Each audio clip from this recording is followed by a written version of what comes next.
Bismillahirrahmanirrahim. Assalamualaikum warahmatullahi wabarakatuh. Nah, pada sore hari ini saya akan menjelaskan satu buah hadis yang satu buah hadis dari matan kitab Arba'in Nawawi. Matan kitab Arba'in Nawawi ini adalah pengarangnya Al-Imam Yahya Syarifuddin An-Nawawi. Kalau misalkan untuk teman-teman yang punya kitabnya mungkin bisa dilihat di bagian sini. Yahya Syarifuddin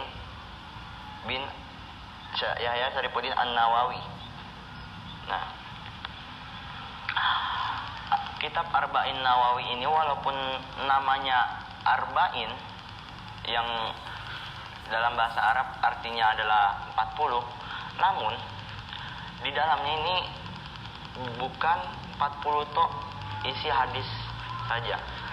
Lebih tepatnya ada 42 hadis. Di sini ada al-hadisu sani wal arba'inu, yang artinya hadis ke-42. Penjelasan pada Arba'in Nawawi ini, Imam Nawawi atau yang kita kenal dengan Imam Yahya Syarifuddin An-Nawawi ini, beliau bermadzhabkan Imam Syafi'i. Dan pada video kali ini saya akan menjelaskan hadis yang ke-8, al-hadisus saminu.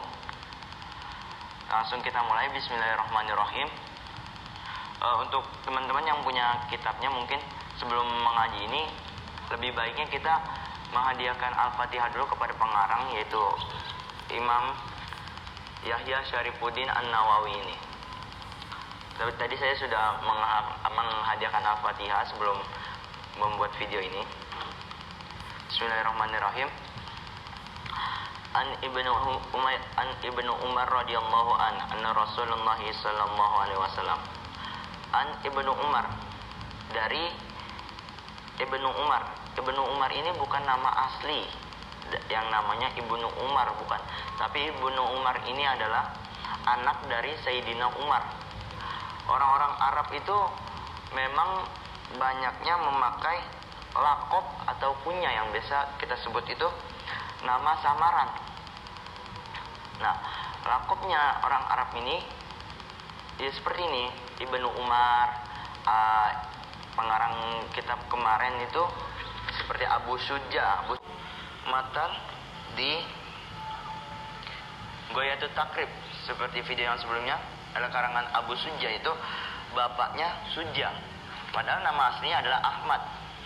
Nah, Ani Ibnu Umar, dari anaknya Umar. Ya, yang kita kenal itu Ibnu Umar. Ya, nanti salah sangkanya nama aslinya adalah Ibnu Umar, padahal nama aslinya itu tidak terlalu terkenal ya, saya juga belum tahu. Nah, An Ibnu Umar radhiyallahu anhu, anna Rasulullah sallallahu alaihi wasallam qala umirtu an uqattilan nasa hatta yashhadu an la ilaha illallah wa ashhadu anna Muhammadar Rasulullah. Nah, bahwasanya Rasulullah sallallahu alaihi wasallam ini memerintahkan kepadaku untuk memerangi manusia yang sampai dia bersaksi bahwasanya tiada Tuhan selain Allah dan Nabi Muhammad utusan Allah. Wa yuqimus sholata wa yu'tuz zakata, dan sampai ia mendirikan sholat dan membayar zakat. Fa idza fa'alu asamu minni dima'ahum wa amwalahum illa bihaqqil islami wa hisabahum ala Allah Ta'ala. Dan jika dia melakukannya, jika dia melakukannya, maka darah dan hartanya itu maksum bagiku, atau maksum yang dimaksudkan dalam kitab ini adalah tidak dibunuh, ya. illa bihaqqil islami wa isabahum 'ala Allah Ta'ala. Riwayat Bukhari Muslim. Nah,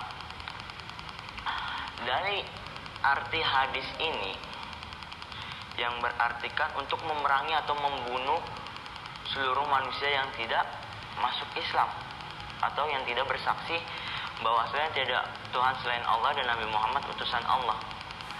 Jika kita telan mentah-mentah hadis ini, jika kita ibarat seperti ini, gini, ada air panas baru kita masak, masih panas, terus langsung kita minum, kira-kira gimana itu tenggorokan kita?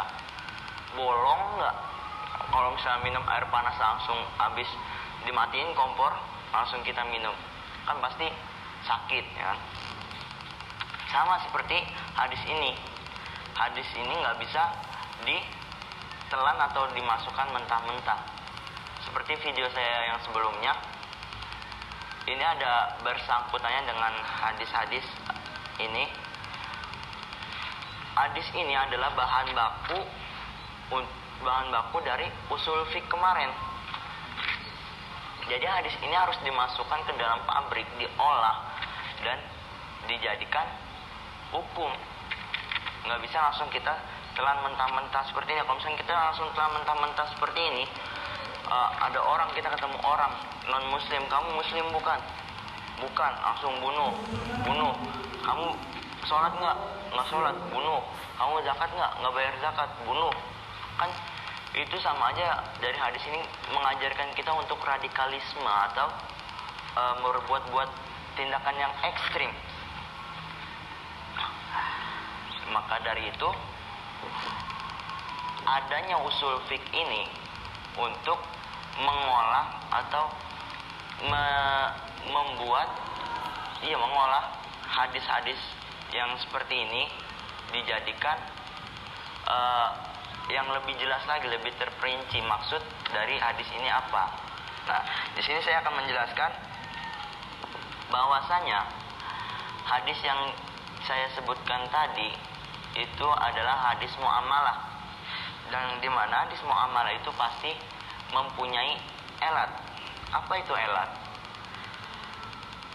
Elat itu adalah sesuatu yang ada atau tidaknya mempengaruhi ada atau tidaknya hukum. Sesuatu yang ada atau tidaknya mempengaruhi ada atau tidaknya hukum. Mungkin kurang jelas ya, saya memberikan satu contoh umpama agar lebih mudah dimengerti. Kalau di daerah Tuban, itu Jawa Timur, ada namanya air legen. Air legen itu kalau misalkan kita parut langsung dari pohonnya, terus keluar nih air legennya dari pohon, kita tuang di gelas, kita tadahkan di gelas, terus langsung kita minum, itu halal apa haram? Itu air legennya itu pasti halal karena tidak memabukkan. Dan jika air legennya itu didiamkan selama seminggu, 2 minggu, 1 bulan dan menjadi arak atau yang biasa kita kenal dengan tuak, itu air legen itu menjadi haram. Karena kenapa? Karena dia memabukkan. Dan jika kita diamkan lagi selama setahun, 2 tahun dan seterusnya lebih lama lagi, itu air legen akan menjadi cuka dan berubah lagi menjadi hukumnya menjadi halal. Karena kenapa? Karena tidak memabukkan. Nah, ilahnya dari air legen ini adalah memabukkan. Sifat dari legen ini, jika memabukkannya hilang, maka haramnya pun hilang. Dan jika ada memabukkannya, maka ada pula haramnya gitu. Sesuatu yang sifatnya muamalah itu ada elatnya, yang seperti saya sudah bilang tadi. Nah, hadis yang tadi saya baca ini, hadis yang ke-8, itu sifatnya masuk kategori muamalah. Dalam artian hadis ini memiliki ilah.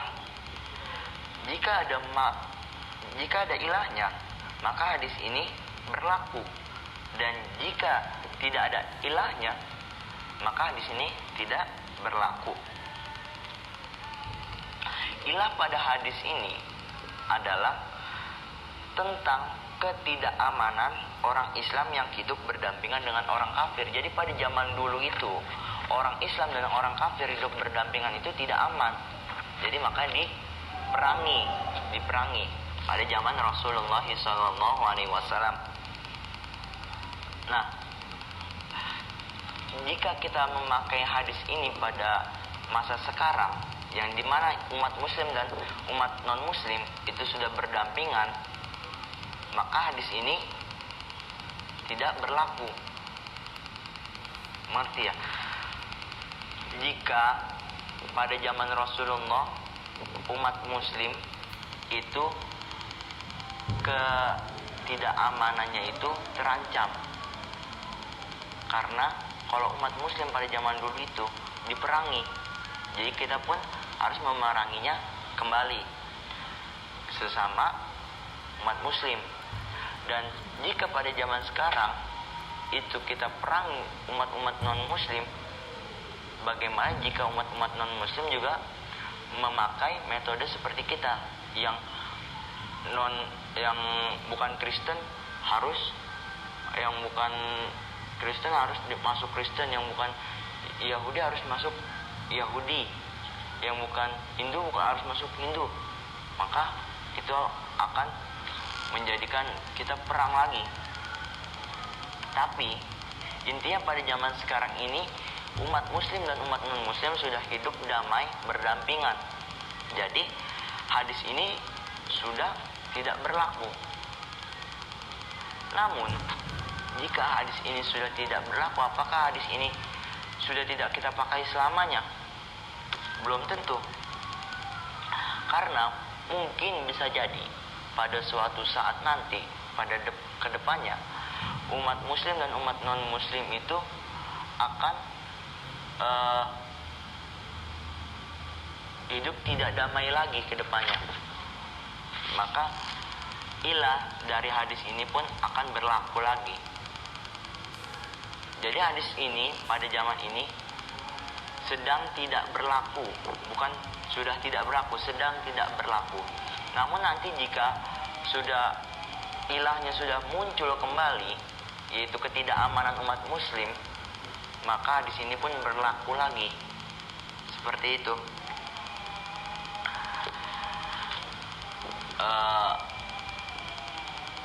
Mari kita mendengarkan azan dulu sebentar, lagi azan soalnya.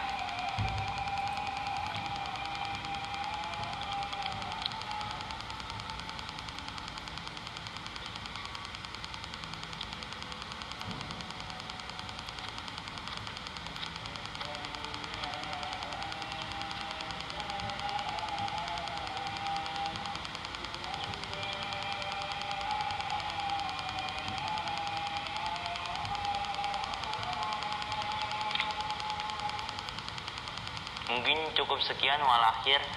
Wassalamualaikum warahmatullahi wabarakatuh.